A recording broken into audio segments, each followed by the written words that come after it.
জগৎ সংসারী বাবা কপিকুলে জন্ম ছিল বীর হনুমান। জগৎকে বাবা কোন ভক্ত দেখাতে পেরেছে হৃদয় চিরে রাম সীতা যুগল মূর্তি?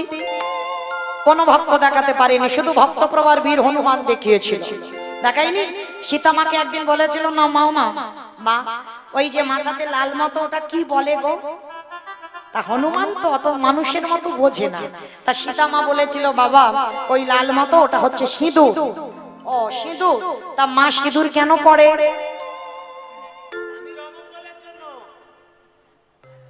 স্বামীর অমঙ্গলের জন্য নাকি?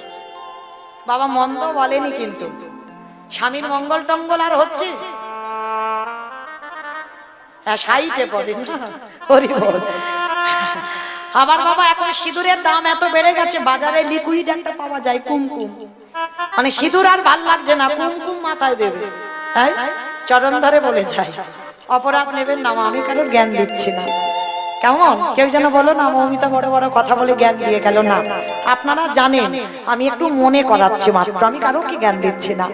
মনে রাখবেন ওই বাজার থেকে কুমকুম ওটা সিঁদুর নয়। তুমি যদি তোমার স্বামীর ভালো চাও তাহলে ওইগুলো ব্যবহার করো না, অল্প পড়লেও সেটা যেন সিঁদুর হয়। কারণ এই কয়েকটা সম্পদ ওটা তোমার জন্য নয়, তোমার স্বামীর জন্য। এই যে হাতে লোহাটা আছে এইটা বাবা একটা স্বামী, এই যে শাখা এটা একটা স্বামী। এই প্রত্যেকটা নারী দেখবেন বাবা এখন তো আর পাওয়া যায় না, লোহা তো বাবা এখন খুঁজলে আর মিলবেই না। হ্যাঁ, এখন থাকেই না, সোনার লোহা হয়েছে। বেশ, তো এই কটা জিনিস যত সোনা দানা পড়ো না কেন, এই কটা জিনিস তোমাকে রাখতে হবে। এই লোহা, পলা, শাখা, শীতের সিঁদুর, এই কটা তোমার জন্য নয়, তোমার স্বামীর মঙ্গলের জন্য। এটা কে বলছে? মৌমিতা নয়, সীতা মা হনুমানকে বলছে, হনুমান প্রত্যেকটা নারী তার স্বামীর মঙ্গলের জন্য সিঁদুর পরে। ও তা তুমি কেন পড়েছো মা? আরে পাগল, আমি পড়েছি তোর প্রভু রামচন্দ্রের মঙ্গল হবে। ও তুমি আমার প্রভুর মঙ্গলের জন্য সিঁদুর পরো? শুনে নিয়েছে হনুমান, অত শত বোঝে না। ভোরবেলা গঙ্গা স্নান করেছে, স্নান করে গুটি গুটি পায়ে সীতামার ঘরে গেছে, গিয়ে দেখে না বাবা 3 কৌটো সিঁদুর বসানো। আর সেই 3 কৌটো সিঁদুর একেবারে হাতে করে নিয়ে মাথা থেকে পা পর্যন্ত বেশ করে মেখে ঠাকুর ঘরে গিয়ে রাম রাম রাম রাম রাম রাম রাম রাম রামচন্দ্রের কানে গেছে, ছুটে এসেছে, হনুমান এই হনুমান। যেই না হনুমান বেরিয়ে এসেছে ভয়ে থরথর করে হনুমান কাঁপছে। দেখবেন বাবা হনুমানের বেশিরভাগ ভক্ত ওই বিহারের দিকের ভক্তরা, হ্যাঁ ঝাড়খণ্ড বিহারের ভক্তরা, ওরা হনুমানজির ভক্ত। আমাদের এলাকায় কম ভক্ত আছে কিন্তু কম, ওদের মতো নয়। ওরা রামচন্দ্রের থেকেও আমার হনুমানজিকে বেশি ভক্তি করে, শ্রদ্ধা করে।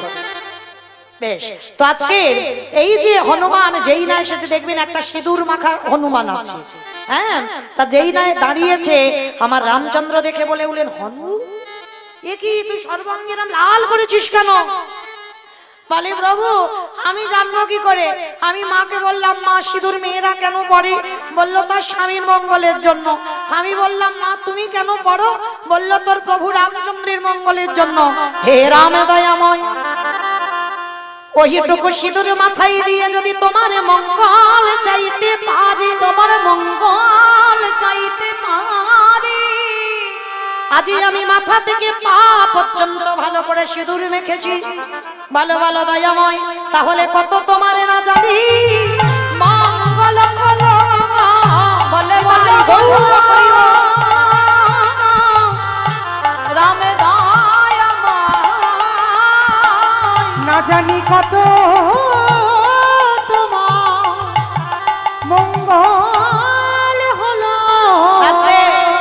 যেই না বলা হনুমান আমার ওই এই কথাটা বলা, সীতা মা তাড়াতাড়ি করে মুক্তোর মালাটা হনুমানের গলায় পরিয়ে দিয়েছে।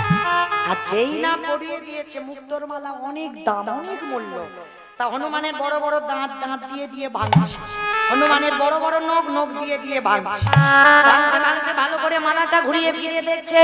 দেখতে দেখতে বাবা কিছুক্ষণ পরে মালাটা টান দিয়েছে, হনুমান ফেলে দিয়েছে দূর করে মালাটা। সীতামা রেগে গিয়ে বলল, এই জন্য তোকে বলে হনুমান।